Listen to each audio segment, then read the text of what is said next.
जल्दी से मुझे इस सवाल का जवाब बता दो। एक निश्चित राशि सालाना चक्रवृद्धि ब्याज पर 2 साल में 291,600 और 3 साल में 314,928 रुपए हो जाती है। 2 साल के लिए समान दर पर 40,000 रुपए का साधारण ब्याज कितना होगा?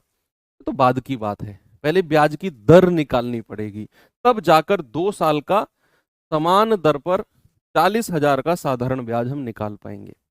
पहले तो वो दर निकालनी पड़ेगी।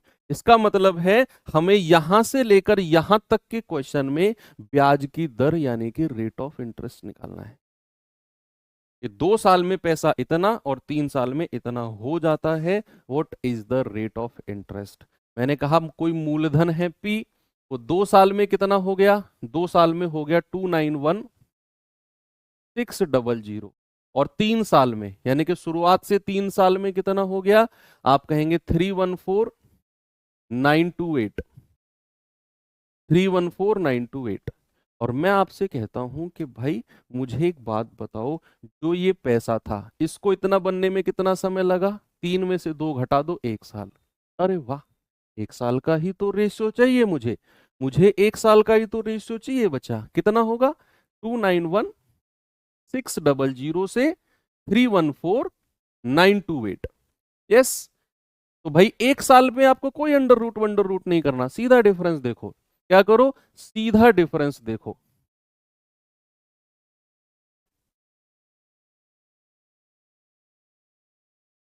देखिए कितना डिफरेंस आया है। 8 में से 0 गया 8, 2 में से 0 गया 2, 9 में से 6 गया 3, 4 में से 1 गया 3 और 31 में से 29 गया 2। ये आ गया 23,328। और अगर हमें रेट ऑफ इंटरेस्ट बताना है तो 233,328 बटे 291,600 मल्टीप्लाई 100। 2 जीरो से 2 जीरो गया। देखना भाई कितनी बार कटेगा ये। पूरा पूरा कटना चाहिए, पूरा पूरा कटना चाहिए, क्योंकि आंसर मेरे 0 0 वाले हैं। अगर ये पूरा पूरा नहीं कटेगा तो फिर ऑप्शन 0 0 वाले नहीं होते। तो जरा मुझे बताओ, ये पूरा पूरा कटना चाहिए यार, जितना भी है पूरा पूरा काटिए इसको। ये है आपका देखो ये 23,328 है, ये 2916। अगर मैं यूनिट डिजिट यहां 6 देखता हूं और यहां 8 देखता हूं यूनिट डिजिट, तो क्या ये 8 बार कटेगा? क्योंकि 6 का पहाड़ा 8 बार पढ़ते हो तभी जाकर यूनिट डिजिट 8 मिलता है। हालांकि 6 का पहाड़ा 3 बार पढ़ोगे तब भी 8 मिलेगा, लेकिन ये 3 बार तो नहीं कटेगा भाई। ये तो 23,000 के पास है संख्या और ये 2900, तो 3 बार तो ये नहीं कटेगा। 3 बार तो ये 6-7 हजार के आसपास ही रह जाएगा। तो फिर ये 3 बार नहीं कटेगा, तो फिर ये 8 बार कटेगा। यूनिट डिजिट से देख रहा हूं मैं, 6 8 48, यूनिट डिजिट तभी बनेगा। तो भाई साहब ये 8 बार कटेगा। रेट 8% है। इतना एक्सपीरियंस आपको हो जाना चाहिए चीजों को लेकर कि भैया अगर ऑप्शन में 0 0 वाली संख्या है तो फिर इसको पूरा पूरा कट के रेट ऑफ इंटरेस्ट डेसिमल में नहीं होगा हमारा। रेट ऑफ इंटरेस्ट अगर डेसिमल में होगा तो फिर इस तरह की आंसर हमको नहीं मिलेगी। ओके, तो ब्याज की दर कितनी आ गई? 8%। कह रहा 2 साल का साधारण ब्याज। याद करो साधारण ब्याज की तो हमने हालत खराब कर दी थी उस टाइम पे। हमने साधारण ब्याज को कोई वैल्यू दी ही नहीं थी। हमने तो बोला था कि भैया प्रतिशत ब्याज तो साधारण ब्याज में सीधा सीधा निकलता है, सिंपल इंटरेस्ट में, कि भैया रेट 8% है, 2 साल का समय है, सीधा मल्टीप्लाई कर दो 16% और 40,000 का 16% निकाल दो। कितना आएगा 40,000 का 16%? आप कहेंगे 16 चौक 6400 रुपए। ये लो हो गया। क्या अब आप इस तरह का क्वेश्चन लिख सकते हैं? इस तरह सॉरी कर सकते हैं अपने आप? ये बेस्ट लेवल के क्वेश्चन है सीआई के, जिन्हें आपने उड़ा दिया। अब हम चलते हैं अपने आगे, टाइप नंबर 8, और ये भी थोड़ा सा आसान टाइप का क्वेश्चन है। मैं आपको थोड़ा सा दिखाता हूं सवाल है क्या, जरा देखना बच्चे। आपको ट्रिक बताऊंगा सीधा मैं इस क्वेश्चन की, क्योंकि मल्टीप्लाइंग फैक्टर का केस हम पढ़ चुके हैं। यहां मैं सीधा ट्रिक बताऊंगा आपको। करेक्ट धनराशि 4 साल में दोगुनी हो जाती है, तो बताइए समान ब्याज की दर से कितने साल में 8 गुनी हो जाएगी? ऐसा क्वेश्चन भी आपको साधारण ब्याज में देखने को मिला था, जहां आपने n-1 गुणा 100% देखा था। यहां मत लगाना वो, ये कंपाउंड है, ये चक्रवृद्धि है। तो कह रहा है 4 साल में दोगुनी हो जाती है, तो 8 गुना होने में कितना समय लगेगा? 8 गुना। देखो दोगुनी का मतलब क्या है, अभी अभी मैंने आज की क्लास की शुरुआत में आपको समझाया। दोगुने का मतलब है कि मूलधन अगर 1 है तो भैया मिश्रधन कितना हो जाएगा? 2। ऐसा ही मैंने बोला। या फिर अगर इसे आप इस तरीके से भी लिखो कि भैया पैसा कितने गुना हो गया? 2 गुना, तो आप इसे 2 की पावर 1 भी लिख सकते हो। 2 की पावर 1। और कितने गुना उसने पूछा है? उसने पूछा है कितने समय में 8 गुना हो जाएगा। 8 गुने को आप लिख सकते हो मेरे भाई 2 की पावर 3। जो अब देखो ये क्वेश्चन बिल्कुल फिक्स होते हैं, आपको मैं बता दूं बिल्कुल फिक्स होते हैं कि अगर आपको उसने दिया है ना दोगुना होने में 4 साल लगा, तो जो आपसे पूछेगा ना वो 2 की ही कोई पावर पूछेगा, या तो 8 गुना या 16 गुना या 32 गुना या 64 गुना। 2 की ही कोई पावर पूछेगा कि इतने गुना होने में कितना समय। अगर यहां 3 गुना बोला होता तो वो जो पूछता वो 3 की ही कोई पावर पूछता।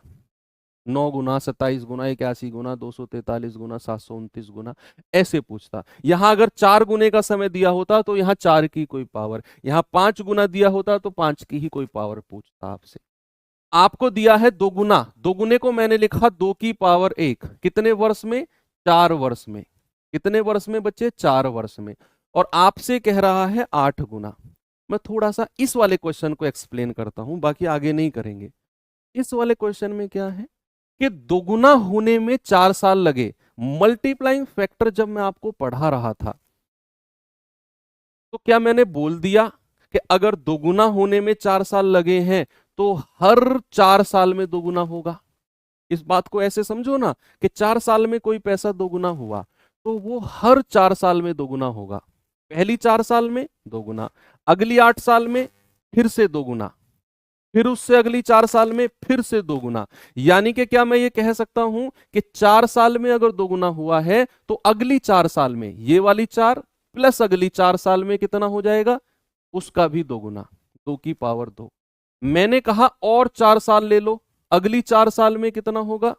इसका भी दोगुना, इसका भी दोगुना करोगे तो एक पावर और लग जाएगी।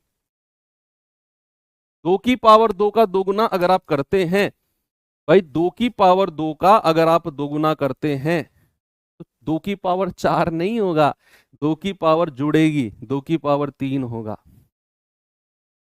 ठीक है? फिर मैं कहूं और अगली 4 साल में, आप कहोगे सर एक और 4 साल ले लो, तो इसका भी दोगुना कर दो, इसका भी दोगुना, यानी कि 2 की पावर 4। तो एक तरफ तो समय जुड़ रहा है, 4 + 4 + 4, और इधर पावर मल्टीप्लाई में चल रही है। तो यहां तो मैंने एक्सप्लेन किया, लेकिन आपने क्वेश्चन में क्या करना है? आपको जो दिया हुआ है ना कि दोगुना होने में 4 साल लगे, दोगुना होने में, तो आप कहोगे 2 की पावर 1 4 साल में। आपसे पूछा 8 गुना, 8 गुने का मतलब होता है 2 की पावर 3। आपको ट्रिक क्या यूज करनी है? आपको ट्रिक क्या यूज करनी है? जो ये पावर है ना, इसकी मल्टीप्लाई सीधा इस समय में कर दो, 3 गुणा 4, यानी कि 12 साल। ये ट्रिक से आपका जवाब बिल्कुल स्पष्ट हो जाएगा। ये रहा, कितना समय लगा? 12 साल। ओके, आगे चलूं, एक सवाल और देता हूं, जल्दी से मुझे इसका जवाब बताओ क्या होगा।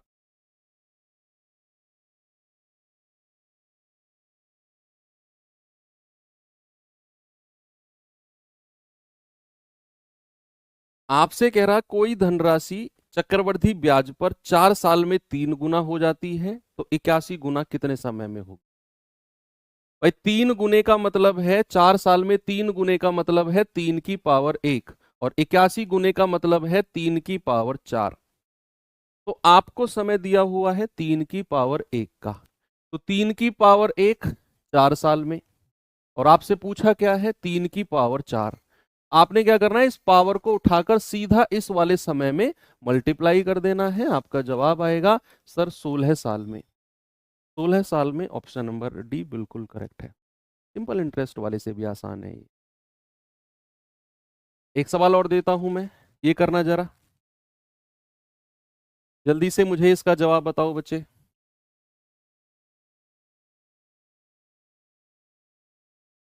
आप कहेंगे अगर कोई धन 15 साल में चक्रवृद्धि ब्याज की दर से 27 गुना हो जाएगा तो 25 वर्ष में कितने गुना होगा। अब मैं देखता हूं इसका जवाब कौन बताता है। ये कॉन्सेप्ट मैंने अभी अभी आपको समझाया था जब मैं एक तरफ समय जोड़ रहा था 4+4, एक तरफ पावर बढ़ाता जा रहा था। कह रहे 15 साल में 27 गुना तो 25 साल में कितने गुना। Pure conceptual. भाई 15 साल में 27 गुना, 27 को क्या मैं लिख सकता हूं 3 की पावर 3। भाई 3 तिया 9 तिया 27। तो मुझे पता चला कि 3 की पावर 3 जो है वो 15 साल में है। 3 की पावर 3 15 साल में है। तो क्या मैं ऐसे लिख सकता हूं 15 साल को 5 + 5 + 5। मैंने 3 हिस्सों में तोड़ दिया। 3 हिस्सों में ही क्यों तोड़ा 15 साल को मैंने, समझ रहे हो क्यों। क्योंकि यहां पावर 3 थी, यहां पावर 3 थी, मतलब समय 3 बार जुड़ा होगा। जितनी यहां पावर होगी समय भी उतनी ही बार जुड़ा होगा। तो यहां अगर पावर 3 है तो समय भी 3 बार जुड़ा होगा, तब जाकर 15 वर्ष बना।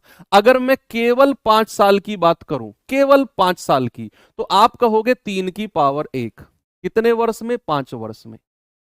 3 की पावर 1 कितने वर्ष में बचे, 5 वर्ष में। मैंने क्या बोला 27 गुना 15 साल में है तो 27 को मैंने लिखा 3 की पावर 3, 5 + 5 + 5, तो 3 की पावर 1 5 वर्ष में।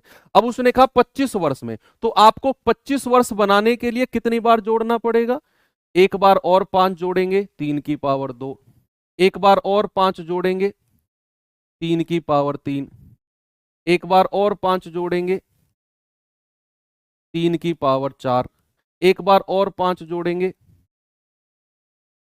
तो कितना हो गया, पूरा 25 वर्ष हो गया। तो ये हो गया 3 की पावर 5। तो 25 वर्ष में कितना हो गया 3 की पावर 5, और 3 की पावर 5 यानी कि 243 गुना। तो 25 वर्ष में धनराशि कितनी हो गई, 25 वर्ष में धनराशि हो गई 243 गुना। Option number B. भाई 5 साल में कितना होता है 3 की पावर 1 गुना, एक और 5 साल जोड़ी पावर 2, एक और 5 साल जोड़ी पावर 3, एक और 5 साल जोड़ी पावर 4, एक और 5 साल जोड़ी पावर 5। मैंने डिटेल में समझाया, आप सीधा कह देते कि 25 वर्ष को मैं लिख सकता हूं 5 × 5, यानी कि कितनी बार 5 को गुणा किया है 5 बार, तो यानी कि 3 की पावर 5 रहेगी, 3 की पावर 5 रहेगी जितनी बार 5 को गुणा किया गया है। चलिए एक क्वेश्चन और है मेरे पास ऐसा ही, ये सवाल बताइए जरा मुझे, फिर मैं थोड़ा सा लास्ट टाइप की तरफ आपको लेकर चलता हूं।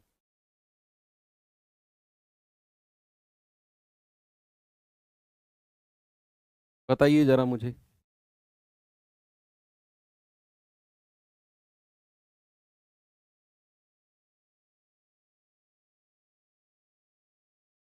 सवाल है 12,000 रुपए की जमा की गई राशि चक्रवृद्धि ब्याज में 5 साल में दोगुना हो जाती है, तो 20 साल में कितना हो जाएगी। पहले तो ये बताओ कि 20 साल में कितने गुना हो जाएगी। 12,000 रुपए की जमा की गई राशि को थोड़ी देर साइड में रखो। आप ऐसे सोचो कोई राशि 5 साल में दोगुना हो गई, 20 साल में कितने गुना हो जाएगी, वो आप निकालो। तो आप कहोगे दोगुने का मतलब है 2 की पावर 1, कितने साल में, 5 वर्ष में। हमें 20 वर्ष में कह रहा है, तो एक और 5 जोड़ोगे 2 की पावर 2 हो जाएगा, एक और 5 जोड़ोगे 2 की पावर 3 हो जाएगा, एक और 5 जोड़ोगे तो 20 साल हो गए ना, 5 5 5 5, तो 20 साल में कितना हो गया 2 की पावर 4 हो गया कि नहीं। तो 2 की पावर 4 का मतलब है 16 गुना, मतलब वो पैसा 20 साल में कितने गुना होता है, वो पैसा 20 साल में 16 गुना होता है। तो अगर वो 12,000 रहा होगा तो 16 गुना होकर कितना हो जाएगा, 16 से मल्टीप्लाई कर दो। उसने वही तो पूछा आपसे कि 20 साल में कितनी हो जाएगी, तो 20 साल में 12,000 का 16 गुना कर दो, 0 0 0, 16 दूनी 32, 16 एकम 16 और 3 19, यानी कि 1,92,000 रुपए हो जाएगी। बिल्कुल करेक्ट है। ओके। बात क्लियर है बच्चे? अब मैं आपको लेकर चलता हूं उस टाइप के पास जिस टाइप ने पिछले वाले एसएससी जीडी में धमाका मचा के रखा हुआ था। मतलब लगभग हर शिफ्ट में वही सवाल पूछा जा रहा था। वो क्या था सवाल, बड़े गौर से सुनना। देखो, जिन बच्चों को लगता है ना टाइम हो गया, प्लीज आप लोग बिना टाइप करे चले जाना, बिना टाइप किए कि टाइम हो गया। अब मुझे पता है आपका टाइम हो गया, आप जा सकते हो, पर ये मत कहना, मुझे मत याद दिलाना टाइम हो गया, प्लीज मेरी रिक्वेस्ट है। एक बड़ा भाई होने के नाते रिक्वेस्ट कर रहा हूँ, मान लेना, लिखना मत, जाना है चले जाना। अब मैं क्या कह रहा हूं कि वो टाइप क्या था, जरा सुनना। कि एक व्यक्ति है, अपने दो, देखो जो लोग टाइम हो गया कह रहे हैं ना, उनको ब्लॉक कर दो भाई। कमेंट जो देख रही है हमारी टीम के भाई, इनको ब्लॉक कर दो जो टाइम हो गया कह रहे हैं। आपका मजाक भारी पड़ेगा आपके ऊपर, समझो। एक व्यक्ति है, अपने दो बेटों के हिस्सों में पैसा जमा करता है। एक बेटे की उम्र 13 साल है, एक की उम्र 15 साल है। पैसा जमा किया, लेकिन वो ये बात भी सुनिश्चित करता है कि इनको मैंने अगर आज ही पैसा दे दिया तो ये उड़ा देंगे, कुरकुरे चिप्स में उड़ा देंगे पैसा। इनको क्या पता पैसे को कैसे यूज करना है। तो उसने दिमाग में एक आइडिया आया कि यार इन दोनों बेटों के नाम पे जो पैसा मैं जमा कर रहा हूं, मैं ऐसा करता हूं बैंक में जमा कर देता हूं और बैंक में एक एफडी बनवा देता हूं। और एफडी में टर्म्स एंड कंडीशंस लिख देता हूं कि जब ये दोनों 20-20 साल के हो जाएंगे ना, इनका पैसा इनको दे दो। जब ये दोनों 20 साल के हो जाएंगे, उसके पहले अगर ये बैंक में पैसा लेने आए तो पैसा दे मत देना इनको। तो मैनेजर ने कहा ठीक है जी, नहीं देंगे। एक 13 साल का था, एक 15 साल का था। बैंक में कंडीशन रही कि जब ये 20 साल के हो जाएंगे तब पैसा मिलेगा। अच्छा मुझे एक बात बताओ, एक की उम्र कितनी है? एक की, बड़ा प्रैक्टिकल बात आपसे पूछूंगा मैं। एक की उम्र 13 साल, और बहुत शॉर्ट ट्रिक बताऊंगा फिर इस क्वेश्चन की आपको, बिल्कुल शॉर्ट ट्रिक बताऊंगा इसी कॉन्सेप्ट से। मैंने कहा एक की उम्र 13 साल है, एक की 15 साल है। कंडीशन रखी गई कि जब दोनों 20 साल के हो जाएंगे तब पैसा मिलेगा। मुझे एक बात बताओ, जब ये 13 साल वाला था, इसको कितने साल का ब्याज मिला है? सर इसको मिलेगा 7 वर्ष का ब्याज। इस 15 साल वाले को कितने साल का ब्याज मिलेगा? 5 साल का। तो 15 साल वाले को केवल 5 साल का ब्याज मिलेगा और 13 साल वाले को 7 साल का ब्याज मिलेगा। अब मैं एक कंडीशन और ऐड कर रहा हूं, अब मैं एक कंडीशन और ऐड कर रहा हूं कि उनका मिश्रधन बराबर है। हाँ, ऐसे सिंपल इंटरेस्ट में भी क्वेश्चन है ऐसे, लेकिन वो कंपाउंड के क्वेश्चन ज्यादा आए थे। मिश्रधन बराबर है। मिश्रधन बराबर से आप क्या समझे? अमाउंट इक्वल से आप क्या समझे? कि उस व्यक्ति ने उनके अकाउंट में कितना भी पैसा जमा कराया हो, लेकिन जब वो वापस पैसा लेने जाएंगे ना, तो उनको बराबर पैसा मिलेगा। जितना पैसा इस वाले बेटे को मिला उतना ही पैसा इसको मिलेगा। अब मेरा आपसे क्वेश्चन है, इतने से डेटा को मैंने दिया और मेरा आपसे क्वेश्चन है, अपने दिमाग पे, मैथ्स नहीं प्रैक्टिकल जो आप दुनियादारी में देखते हो, 4 लोगों में बैठ के जो अपना पॉइंट रखते हो, उस वाले पॉइंट से अपनी बुद्धि लगाना और मुझे बताना कौन से वाले बेटे के अकाउंट में उसने ज्यादा पैसा जमा किया है, ए के अकाउंट में या बी के अकाउंट में।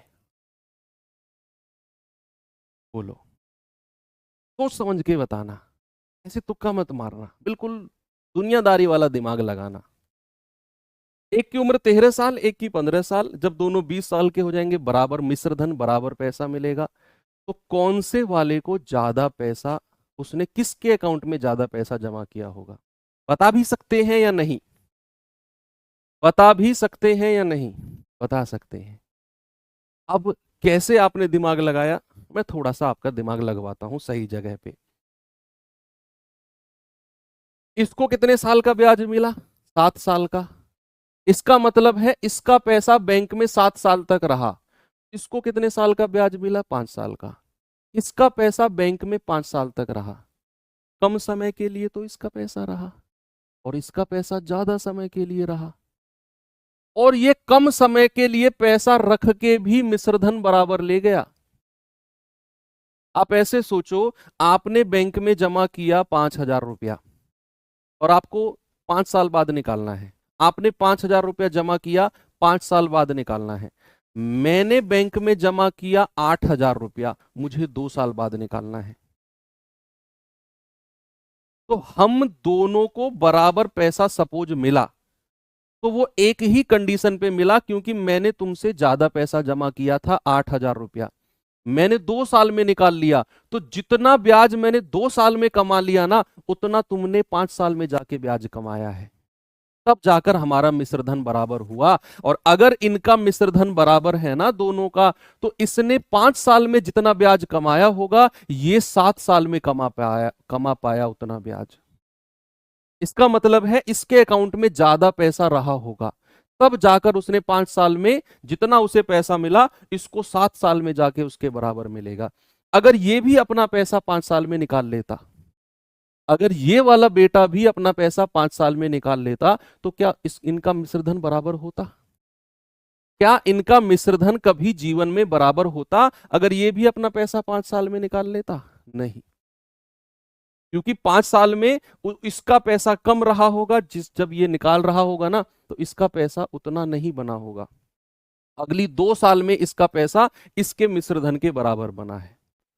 तो आपको बस मैं यही इस बात से बताना चाहता हूं कि जिसका पैसा कम समय के लिए लगा है, उसके अकाउंट में ज्यादा पैसा जमा किया गया होगा, अगर मिश्रधन बराबर है। ये लिख लो, ये शॉर्ट ट्रिक है जो मैंने आपको समझाई है कि जब भी मिश्रधन बराबर है, तो जिसका पैसा कम समय के लिए लगा होगा, जिसका धन कम समय के लिए लगा होगा, जिसका धन कम समय के लिए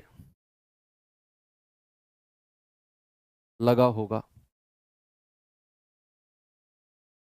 उसका उसका मूलधन, उसका प्रिंसिपल, उसका मूलधन ज्यादा होगा।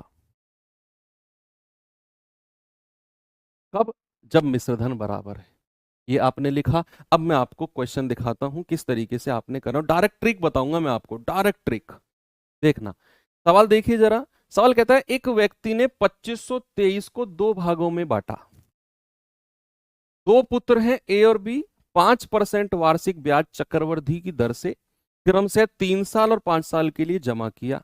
यदि दोनों को समान मिश्रधन प्राप्त हुआ, दोनों को जो मिश्रधन प्राप्त हुआ है वो समान है, तो कह रहा है बताओ ए के नाम पर कितना पैसा जमा किया है। अब मैं आपको ट्रिक बता रहा हूं, ट्रिक सुनना। जो मैंने अभी सिखाया ना आपको, वो बेसिक है, और बेसिक प्लस ट्रिक दोनों मैंने सिखा दिया आपको। भाई 2 बेटे हैं उसके, मैं ये लिख रहा हूं, हालांकि आपको जरूरत नहीं है, ये नोट्स के लिए है बस। ए को भी 5% ब्याज, बी को भी 5%। ए का पैसा 3 साल के लिए है और बी का पैसा 5 साल के लिए है, और उसने कहा उनको अमाउंट उनकी इक्वल है। अमाउंट क्या है? उनकी इक्वल है। अब आप मुझे बताओ किसके अकाउंट में ज्यादा पैसा डाला गया होगा।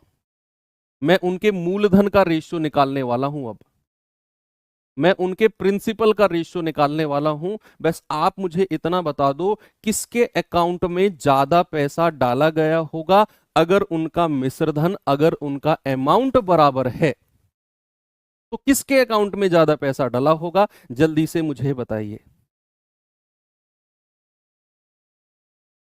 Very good sir. ए का पैसा केवल 3 साल के लिए रहा, इसका 5 साल। तो मैंने कहा जिसका पैसा कम समय के लिए रहा होगा, उसका प्रिंसिपल ज्यादा रहा होगा। तो ये 3 साल का ब्याज है, इसके पास 5 साल का। मिश्रधन बराबर मतलब इसका मूलधन ज्यादा रहा होगा, तभी ये 3 साल में इसके 5 साल की बराबरी कर पाया है। तभी ये 3 साल में इसके 5 साल की बराबरी कर पाया है, जब इसका मूलधन ज्यादा रहा होगा। अब वो ये रेशियो कैसे निकालेंगे? जो ये परसेंटेज दिया हुआ है ना, इसका फ्रैक्शन ले लो। 5% का फ्रैक्शन कितना? 1/20। अब मैं ट्रिक बताने वाला हूं, जरा गौर करना। 5% का फ्रैक्शन 1/20। तो जो नीचे वाली संख्या है ना, उसको लिखो बी के नीचे, जिसको कम पैसा मिला है, जिसके अकाउंट में कम पैसा जमा किया गया, ये नीचे वाला उसके उसके रेशियो पे लिखो, और उसमें +1 कर दो। 20 + 1 कितना होगा? 21। ये ए के नीचे लिख दो, जिसके अकाउंट में ज्यादा पैसा जमा किया गया है। जिसके अकाउंट में पहले तो आपको ये डिसाइड करना है कि ज्यादा किसके अकाउंट में है, फिर आपने देखना है परसेंटेज का फ्रैक्शन, नीचे वाली संख्या को दूसरे वाले के नीचे लिखो और ज्यादा वाले के नीचे एक जोड़कर लिख दो। अभी एक काम और रह गया आपका, अभी आपका एक काम और रह गया, जो इनके समय का डिफरेंस है, जो 3 साल और 5 साल का डिफरेंस है, 2 साल, जो समय का डिफरेंस है, वो इसकी पावर लगा दो। क्या करो, इसकी पावर लगा दो। ये हो गया 441, ये हो गया 400। लो, एक ही लाइन में क्वेश्चन हो गया। मैं कह रहा हूं इस सवाल ने धमाका मचा दिया था एग्जाम में, लगभग 80% बच्चे इसको छोड़ के आए थे कि हमसे नहीं होगा, बहुत टफ क्वेश्चन पूछ लिया। एनालिसिस में जो लोग वो माइक लेके खड़े रहते हैं ना, सीधा मुंह में घुसा देते हैं कैसा गया पेपर, आते ही उनको बोला गया कि कंपाउंड इंटरेस्ट इंटरेस्ट से बहुत टफ क्वेश्चन पूछा गया। ये था टफ क्वेश्चन। वैसा आप पढ़ के थोड़ा सा नहीं गए बच्चे। अब इस 2523 को इस रेशियो में बांट दो। 441 प्लस 400 कितना होता है, 841 टोटल, और उसकी वैल्यू 2523। तो यूनिट डिजिट देखो 3 बार गया, एक यूनिट की वैल्यू 3। क्या पूछा उसने, ए के नाम पर कितना पैसा, तो 441 गुणा 3, 3 एकम 3, 3 चौक 12, 3 चौक 12 और 1 13, 1323, ऑप्शन नंबर डी 1323। एक क्वेश्चन और देता हूं, लैंग्वेज का बड़ा क्वेश्चन होगा लेकिन डरना मत, आपके मतलब का जो काम है, देखो देखो ये रहा। ये क्वेश्चन ने डरा दिया बच्चों को, बहुत बड़ा सवाल था, कंप्यूटर स्क्रीन पे तो बहुत बड़ा दिखता है। ये इंग्लिश वाले बच्चों के लिए है, थोड़ा सा मैं हिंदी में दिखाता हूं और देखना बच्चे पढ़ के, कुछ भी नहीं है सवाल में। आपने बस सवाल में ये ढूंढना है कि, आपने बस ये ढूंढना है कि कम समय के लिए किसके पास पैसा रहा है, उसको ज्यादा पैसा उसके अकाउंट में जमा किया गया होगा। पहले पढ़ो ये सवाल को आप। सवाल है, मदार के 2 पोते केतन और तुषार हैं। बिल्कुल स्टोरी है ये ना, ये कहानी है, इतनी बड़ी कुछ भी नहीं है सवाल में। मदार के 2 पोते केतन और तुषार, 11 साल के केतन को मदार की संपत्ति से कुछ धनराशि मिलती है, 12 साल के तुषार को बाकी बची हुई धनराशि मिलती है। लेकिन केतन और तुषार को धनराशि तभी मिलेगी जब वो 22 साल के हो जाएंगे। जो स्टोरी मैंने आपको सुनाई थी वो, तब तक धनराशि बैंक में जमा रहेगी और उस पर वार्षिक रूप से 8% के चक्रवृद्धि ब्याज मिलेगा। जब दोनों 22 साल के हो जाएंगे तो उन्हें समान धनराशि मिलेगी, यानी कि उनका अमाउंट इक्वल है। यदि मदार के पास कुल 24,700 रुपए हैं तो तुषार को उसने कितना पैसा दिया होगा। कुछ है सवाल, नहीं है। मैं फिर से लिखता हूं, 2 बेटे हैं केतन और तुषार। केतन कितने साल का है, 11 साल का। तुषार कितने साल का है, 12 साल का। कह रहा है जब दोनों 22 साल के हो जाएंगे, जब दोनों 22 साल के हो जाएंगे तो बराबर पैसा मिलेगा। भैया इसको कितने साल का ब्याज मिला, 11 साल का। इसको कितने साल का ब्याज मिला, 10 साल का। अब आप मुझे बताइए, अगर उनको समान धनराशि मिली, यानी कि अमाउंट अगर उनका बराबर है, तो बच्चे किसके अकाउंट में ज्यादा पैसा जमा किया गया होगा, किसके अकाउंट में ज्यादा पैसा जमा किया गया होगा। आप कहेंगे जिसका पैसा कम समय के लिए रहा होगा। तो कम समय के लिए किसका पैसा रहा है, इसका। ये 10 साल के लिए रहा, इसको 11 साल का ब्याज मिला, यानी कि तुषार को ज्यादा पैसा मिला होगा और केतन को कम मिला होगा। जिसका पैसा कम समय के लिए रहा होगा उसको ज्यादा प्रिंसिपल, उसको ज्यादा मूलधन रहेगा। तो इसका पैसा 10 साल के लिए रहा, इसका 11 साल के लिए, तो तुषार को ज्यादा मूलधन मिलेगा, केतन को कम। अब हम इनका रेशियो लिखने वाले हैं। परसेंटेज कितना दिया हुआ है, 8%। 8% का फ्रैक्शन होता है 2/25। तो 25 को लिखो कम वाले की तरफ, यानी कि केतन की तरफ, और 2 जोड़कर 27 लिखेंगे यहां तुषार के नीचे, जिसको ज्यादा मिला है। और एक काम और करना है, इनके जो समय का डिफरेंस है, 11 और 10 का डिफरेंस एक ही है, वो पावर लगा दो। तो रेशियो 25-27 में बांट दो 24,700 को। तो 25 और 27 कितना होता है, 52। 52 यूनिट की वैल्यू कितनी है, 24,700। तो 1 यूनिट की वैल्यू कितनी होगी, बटे 52। 13 चौकू 52, 13 एकम 13, 13 निम्मा 117, 4 से जाएगा 4 चौक 16, 3 4 सत्ते 28 4 पंजे 20। उसने क्या बोला, मंदार ने तुषार को कितना पैसा दिया, तुषार को यानी कि 27 यूनिट। तो 27 गुणा 475, तो 27 पंजे 135 हासिल के 13, 27 सत्ते कितना होता है 189, 189 और 13 कितना होता है 203 हासिल का 20, 189 और 13 202, सॉरी 202 हासिल का 20, और 27 चौके 108, 108 और 20 128, कितना हो गया भैया 12,825, यानी कि ऑप्शन नंबर सी मेरा बिल्कुल सही है। क्या बात सही है? 10 और 11 कहां से आए भैया? केतन 11 साल का है, जब वो 22 साल का होगा कितने साल का ब्याज मिलेगा उसे? 22 में से 11 घटा दो, 11 साल का ब्याज। तुषार 12 साल का है, जब वो 22 साल का होगा उसे कितने साल का ब्याज मिलेगा? 22 में से तुषार की उम्र घटा दो, 10 साल का ब्याज मिलेगा। ओके, इतना बड़ा क्वेश्चन आपने कितनी आसानी से कर लिया। ये सवाल आप खुद कर लेंगे, ये सेल्फ करना है आपको, सेम क्वेश्चन है, ये सेल्फ करना है बच्चे आपको, ये सेल्फ करना है। इसका सॉल्यूशन इसी बोर्ड पीडीएफ में मैं करके दूंगा, लेकिन इसको पहले आपने खुद ट्राई करना है। बेशक बड़ा क्वेश्चन है, लेकिन अब आप डरेंगे नहीं। चलिए 2-3 क्वेश्चन आपको मिसलेनियस करा देता हूं मैं, कुछ विविध क्वेश्चन करा देता हूं बच्चे आपको। 2-3 क्वेश्चन है बस, ज्यादा नहीं है, 2-3 क्वेश्चन विविध, हालांकि वो सब आप पढ़ चुके हो, बस लेकर आया हूं तो इसलिए कर लो विविध में। जैसे ये रहा क्वेश्चन,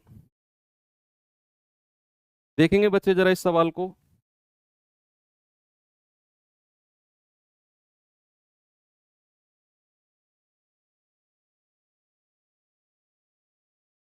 सवाल है, यदि समान ब्याज दर पर 2 साल में साधारण ब्याज 40 रुपए है और चक्रवृद्धि ब्याज 56 रुपए है, तो मूलधन कितना होगा?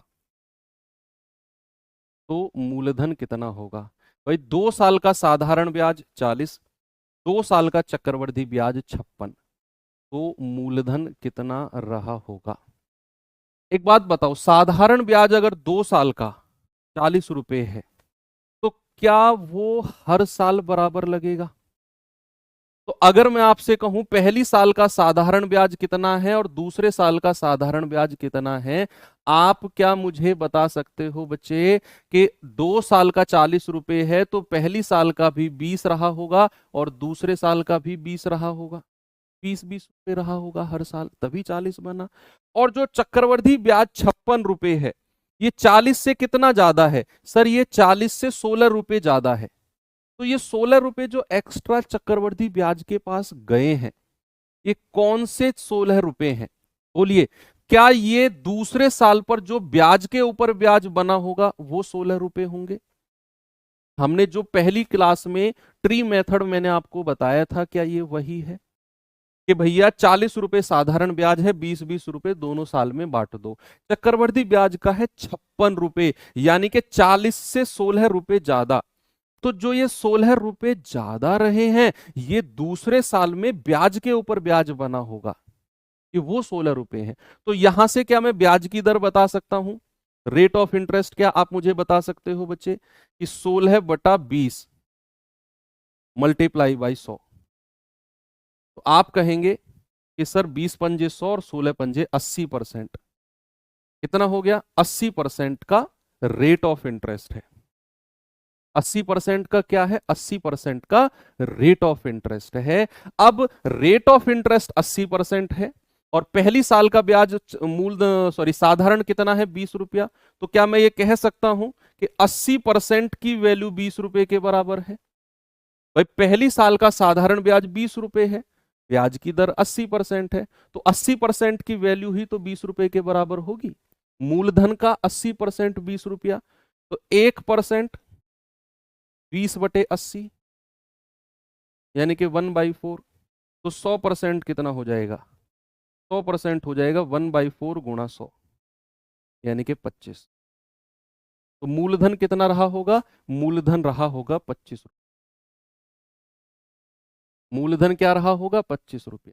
ये तो साधारण ब्याज है ना, तो भैया 80% की वैल्यू साधारण ब्याज 1 साल का 20 रुपए के बराबर, 1% और 100% मूलधन आ गया। कोई प्रॉब्लम है तो बताओ। नहीं है। एक और सवाल कराऊं, ऊपर छोटा है वो, कुछ टेनियस में ही आना था। ये सवाल देखिए जरा, अभी अभी हमने इस टाइप के क्वेश्चन किए हैं, जल्दी से मुझे जवाब बता दो इसका। सवाल है, कोई राशि चक्रवृद्धि ब्याज की दर से 5 साल में 25 गुना और 7 साल में 36 गुना होती है, तो ब्याज की दर बताओ। 5 साल में 25 गुना, 7 साल में 36 गुना। मैंने कहा कोई मूलधन है, तो 5 साल में कितना हो गया, 25 गुना। 25 गुना यानी कि 25p, मूलधन का 25p।